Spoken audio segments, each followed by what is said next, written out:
humana.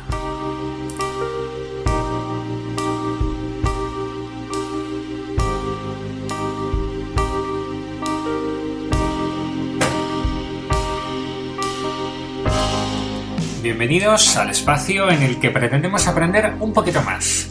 Siempre la idea de conocer alguna cosilla que nos puede interesar está en nuestra mente. Con Humana lo que pretendemos es acceder a todo el territorio que la humanidad ha podido plantearnos.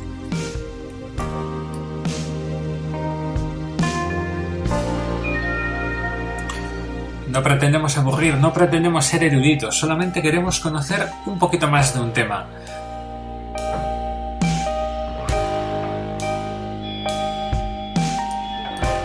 Bienvenidos a Humana. Programa cero de una andadura que espero que os interese, en la que espero que me acompañéis.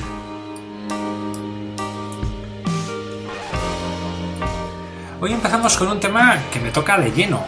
Yo soy asturiano y quiero hablaros del idioma que en principio lleva el nombre de nuestra región, del idioma asturiano.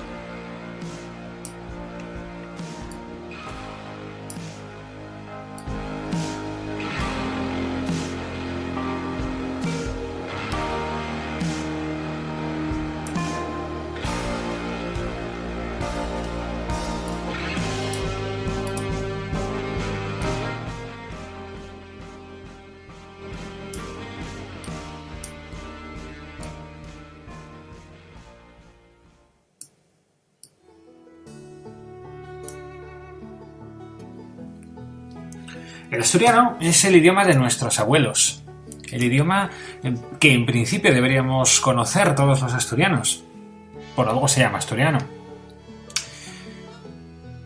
Pero no es así, la realidad, por desgracia, no es esa. La realidad del asturiano, del idioma asturiano, es que se emplea cada vez menos, está en un proceso de muerte en el cual en toda España no se da una situación así con el resto de lenguas romances, ¿no?, que derivan del latín. Nos gustaría que fuesen las cosas de otra manera. El asturiano realmente se va. En un par de generaciones es muy fácil que ya no conste, que ya nadie sepa, que ya nadie lo hable, o que muy poca gente lo hable.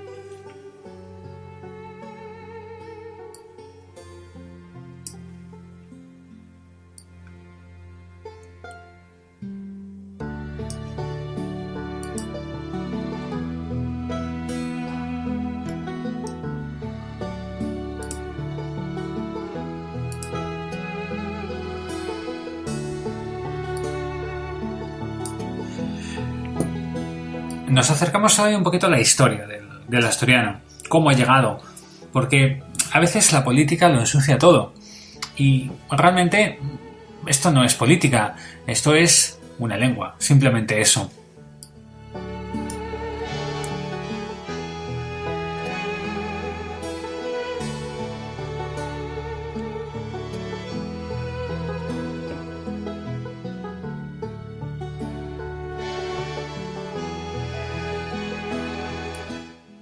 Surge el asturiano cuando los romanos llegan a Asturias, a lo largo del siglo I a.C. Tardan en llegar aquí, porque les costó, evidentemente. Era el último lugar al que podían acceder de la península ibérica. Y se mantienen realmente hasta el siglo III, ¿no? Comienza una romanización tardía en la que los astures, el territorio, los que realmente estaban aquí antes, abandonaron la lengua tradicional que no conocemos para adoptar la lengua y la cultura de los conquistadores. Hablamos del latín. El latín empezó a ser así una lengua propia de asturianos y de leoneses, aunque no de forma abrupta, siendo siempre muy progresiva, ¿no?, a través de casamientos interétnicos, de ventajas administrativas adquiridas como la posible ciudadanía romana de alguno de los ciudadanos, el mismo reparto de las tierras. Esta sustitución de una lengua por otra, de la vieja lengua prerromana por el latín, habría podido durar incluso varias generaciones. Es decir, estamos hablando de entre 1 y 2 siglos, buena parte del tiempo que los romanos estuvieron aquí. Este proceso de romanización también se dio en otros lugares, lo que explica pues, que la lengua empleada en esta época, que es el latín tardío, fuese de ahí de la que derivase las denominadas luego lenguas románicas, como son también el gallego, el portugués, el occitano o el aragonés, entre otras muchas, ¿no? En concreto, el asturleonés se comparte un mayor número de características con las lenguas románicas más occidentales, como con las que forma pues, las lenguas ibero-romances occidentales.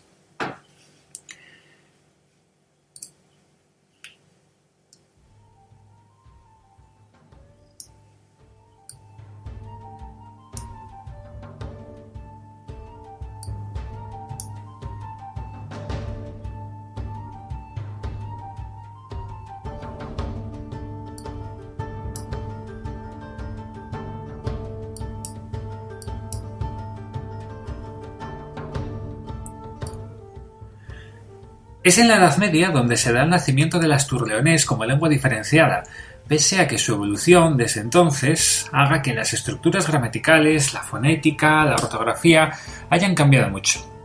La transformación del latín para convertirse en asturleonés se produjo de manera progresiva y casi imperceptible, sin notarse, con sordina.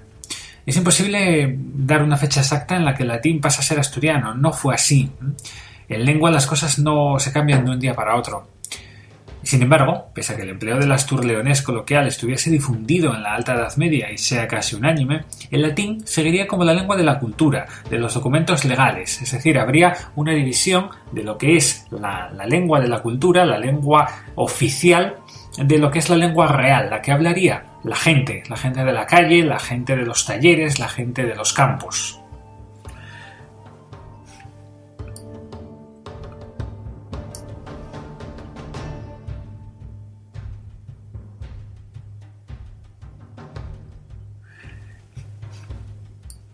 Es el nacimiento del Reino de Asturias, que después sería el Reino de León, una de las principales causas que explican que en ese territorio se llegase a formar una lengua diferenciada a partir del latín del antiguo llamado Conventum Asturum.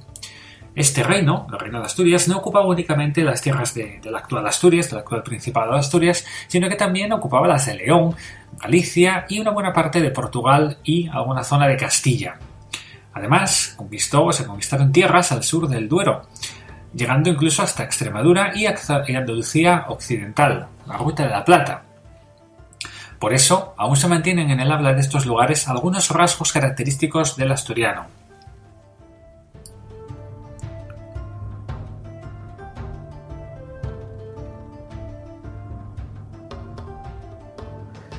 Asentado el Reino de Asturias, el latín, de uso legal, empujado por una sociedad que usaba principalmente el asturleonés como lengua coloquial, el uso del latín, de este idioma oficial, entre comillas, en los documentos escritos, va bajando, va retrocediendo y va dejando paso al asturleonés, que va deviniendo en lengua legal del reino y se emplea en multitud de documentos notariales, de pleitos y resto de documentos. No es, consecuentemente, casualidad que el primer documento escrito en asturiano sea uno de estas características. Hablamos realmente del fuero de Avilés. El fuero de Avilés, de esta ciudad, es del siglo XII. Es una especie de constitución de este municipio, de este concejo asturiano. Hay que esperar hasta la segunda mitad del siglo XIII para que la escritura en asturiano se haga normal y funcione como una auténtica lengua oficial del país. Pero sí que se consiguió, hablamos del siglo XIII, de los años 1200 y pico. En esta época conservamos textos, aunque el más importante es el libro llamado Fuero Juzgo en castellano o Furus Vulgu, traducción al asturiano del antiguo código legal del antiguo reino visigodo.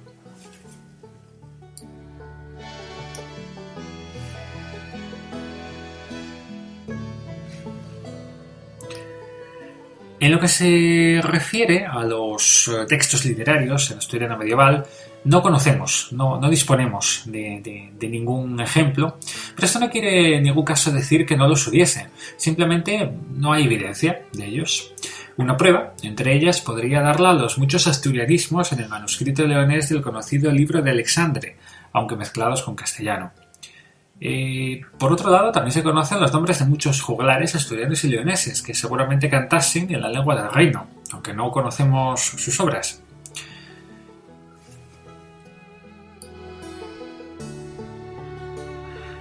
Es la pérdida de independencia política del Reino de León al unirse con el de Castilla en 1230, cuando se sientan las bases para un retroceso progresivo de la lengua asturiana.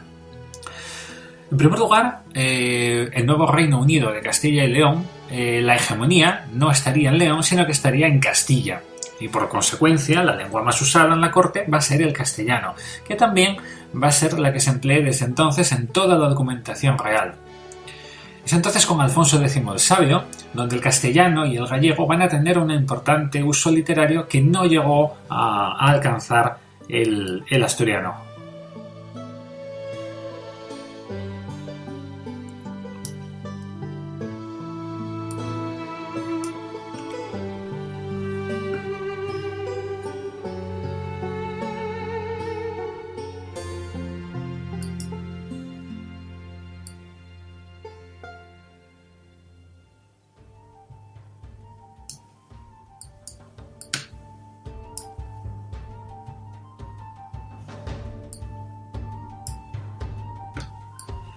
De todas maneras, el momento más crítico va a llegar para el asturiano en el siglo XIV, cuando la Iglesia de Asturias estará al cargo de un obispo de origen castellano, Gutiérrez de Toledo. Este obispo impondrá importantes reformas internas que harán de la lengua castellana la propia de la documentación eclesiástica, y en este sentido los clérigos asturianos van a empezar a formarse fuera de Asturias y León, en concreto en Castilla, y por supuesto en lengua castellana y no en asturiano. Estos hechos y la creciente política centralista e intervencionista de Castilla van a promover gravemente el proceso desasturianizante en las clases altas de la sociedad y van a impedir la consolidación del asturiano como lengua literaria. El sistema centralizador aparece junto al concepto Estado Nacional, la necesidad de uniformación lingüística como factor de cohesión de esta nueva estructura política.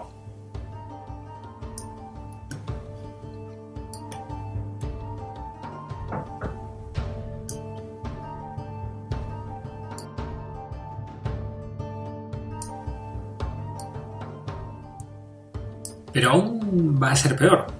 Los siglos oscuros, conocidos como siglos oscuros, hablamos de 4 siglos, van a ser el XIV, el XV, el XVI y el XVII. ¿Por qué son oscuros? Porque estuvo ausente del empleo escrito, frente al castellano y al portugués, que van a entrar en un proceso de fijación y codificación, lo cual les va a conferir a estos idiomas la categoría de lenguas de cultura. De este modo surge así una situación conocida en sociolingüística como la diglosia, donde al tiempo que se mantiene el uso coloquial del astur-leonés, en la práctica totalidad de la población, las clases dominantes, la aristocracia, el alto clero y el funcionariado pasan a emplear ampliamente el castellano como signo de distinción social. Esta situación va a ser característica de este idioma, del asturiano, hasta hoy mismo, hasta en este mismo instante. Por supuesto, la literatura asturiana va a quedar al margen de este modo del Renacimiento y una de las posibles causas de la ausencia de preocupación por la cuestión lingüística puede ser que sea la ausencia de universidad en los 3 territorios en los que la lengua es hablada. Hablamos de Asturias, de León y de Miranda de Duero.